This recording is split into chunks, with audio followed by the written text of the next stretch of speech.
So I worked with Kylo since he was a puppy on nail trims. He's a good boy. And what I've been trying to teach both my puppy and any dogs that I regularly have to do nail trims on, I try to teach them to lay on their side or lay on their back, so I can easily do the nail trim. So he's learned that he gets cheese. Yes, he gets cheese. Lie down. Down. Lie down. Good boy. For lying down between my legs or just right next to me so that I can easily have access to his feet so I can do the nail trim. So it's a little bit harder when I have to do his back feet, so I have taught him to kind of just let me hug him for a second and let me turn him around. Yeah, good boy. And have him lay on his side. When he was younger, he was okay with laying on his back, but now I think he likes to lay on his side, which works just fine for me. It's okay, good boy. So what I'll do is I'll usually just hold his foot till he relaxes, and I tell him he's a good boy. No, good boy. Okay, buddy.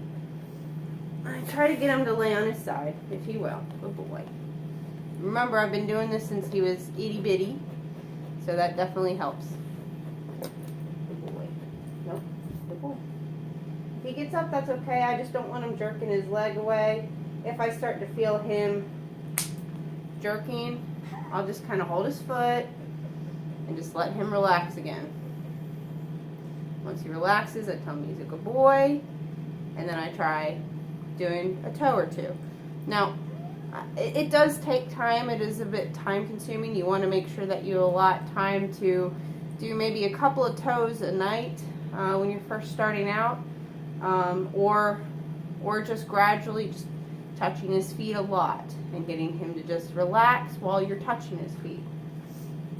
Because I think that's the big thing, is when they're really excited and nervous, or they don't want to be restrained or anything like that, it's going to be a lot harder for both the dog and you.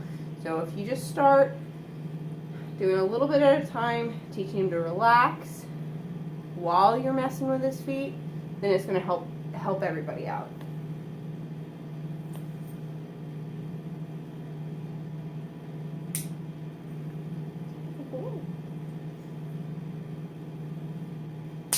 And I try not to take a lot off the feet when a puppy's young, or I try to not take a lot off the nail when they're young. I would rather do more frequent nail trims when they're little.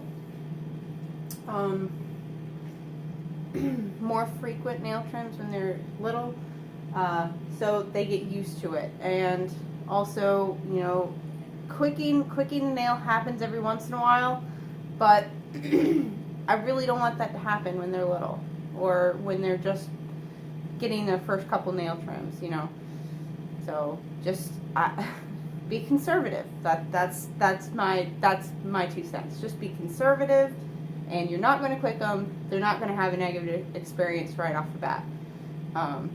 Like I said, eventually it may happen, which the last time I did his nails, it did happen. But you can see he's not panicking because he's had a lot of really good reinforcement for just relaxing while I'm doing the nail trim. So we have one more toe left, and it's the dew claw. You have a back dew claw. Yes, you do.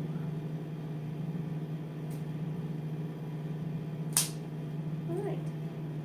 So, I always try to be relatively conservative when it comes to how much I take off of the nail, because I don't want to quick the dog. Nobody wants to quick the dog, but it sometimes will happen. So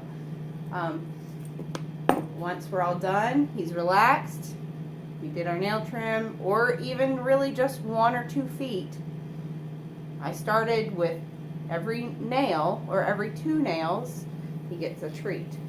Now, where'd the cheese go? Did I give it to you all? No, it's right here. Okay.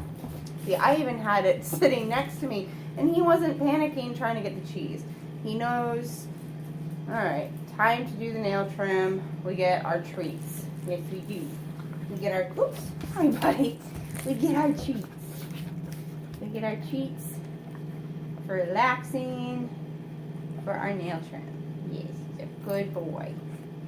Yes, he is. Oh my goodness. He's so good.